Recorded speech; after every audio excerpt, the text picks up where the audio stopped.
Israel की प्रजा मिस्र की गुलामी से छूट चुकी थी। समुद्र लाल को पार करके वे एक नए मार्ग पर बढ़ रहे थे।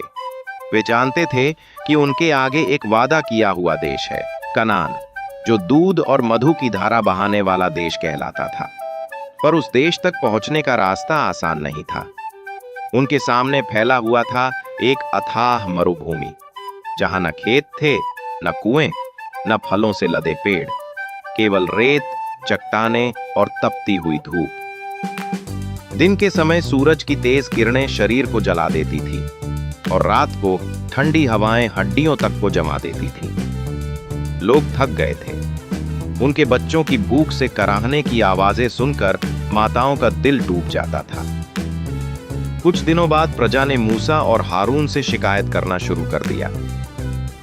काश हम मिस्र में ही मर जाते।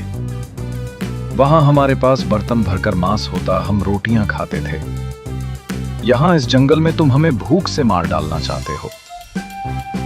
ये सुनकर मूसा दुखी हुए। वे जानते थे कि ये प्रजा परमेश्वर के अद्भुत कामों को जल्दी भूल जाती है। वही परमेश्वर जिसने समुद्र को 2 भागों में बांटा, वही परमेश्वर उन्हें अब भी जीवित रखेगा। ओसीसी मूसा ने यहोवा से प्रार्थना की और परमेश्वर ने उत्तर दिया, देखो, मैं तुम्हारे लिए आकाश से रोटी बरसाऊंगा। हर दिन लोग जाकर उतना ही इकट्ठा करेंगे जितना उन्हें उस दिन के लिए चाहिए।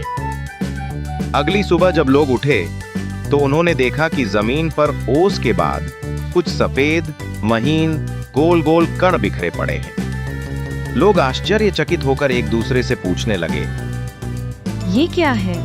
मूसा ने उत्तर दिया, यहोवा ने तुम्हें खाने के लिए रोटी दी है, यही मन्ना है। लोगों ने उसे इकट्ठा किया और पाया कि उसका स्वाद मधु से बनी रोटी जैसा मीठा है।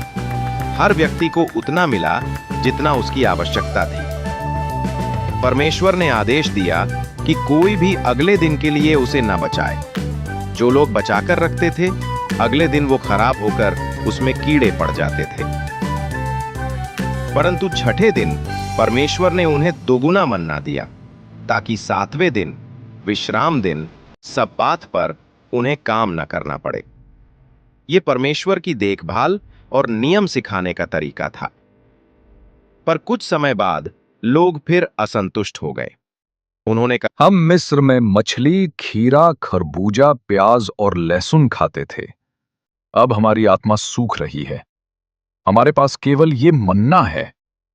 ये सुनकर यहोवा ने समुद्र से तेज हवा चलाई और उस हवा के साथ असंख्य बटेर पक्षी उड़ते हुए आए और इजरायलियों के शिविर में गिर पड़े। लोगों ने इतने बटेर इकट्ठा किए कि हर तंबू मांस से भर गया। परमेश्वर ने एक बार फिर उनकी मांग पूरी की, ताकि वे जानें कि वो अपनी प्रजा को भूखा नहीं रखता। मरुभूमि में पानी की समस्या सबसे बड़ी थी। बच्चे रोने लगे, मवेशी तड़पने लगे, लोग बेकरार हो उठे। उन्होंने मूसा से झगड़ना शुरू किया। तुम हमें मिस्र से क्यों निकाले, ताकि हम और हमारे बच्चे और हमारे पशु प्यास से मर जाएं? मूसा अत्यंत व्याकुल हुए और उन्होंने यहोवा से प्रार्थना की, मैं इस प्रजा के साथ क्या करूं? वे तो मुझे पत्थरों से मार डालने पर तुले हैं। यहोवा ने उत्तर दिया, मूसा, अपनी लाठी लो, वही लाठी जिससे तूने नील नदी पर प्रहार किया था। लोगों के सामने होरेब की चट्टान पर खड़ा हो। उस चट्टान को मारना और उससे पानी निकलेगा। मूसा ने वैसा ही किया और उस कठोर चट्टान से निर्मल शीतल जलधारा की तरह बह निकला। पूरा इज़राइल तृप्त हुआ। उनके मवेशी पीकर जी उठे।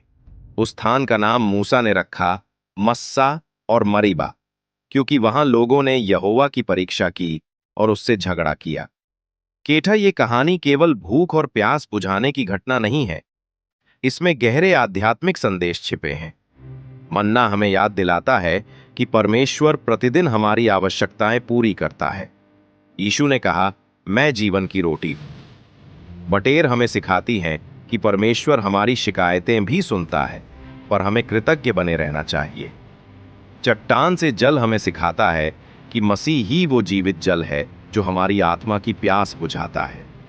मरुभूमि कठिन और सूखी थी, पर वहां परमेश्वर की उपस्थिति हर दिन प्रकट होती रही। स्वर्ग से रोटी, आकाश से पक्षी और चट्टान से जल, सब कुछ ये दर्शाता है कि परमेश्वर अपनी प्रजा को कभी अकेला नहीं छोड़ता। प्रिय मित्रों, जब आप जीवन के मरुभूमि जैसे समय से गुजरते हैं, जहां सब सूखा और कठिन लगे, तो याद रखिए, परमेश्वर का स्वर्ग कभी खाली नहीं होता। वही आज भी आपको नया मन्ना, नया बल और नया जीवन देता है।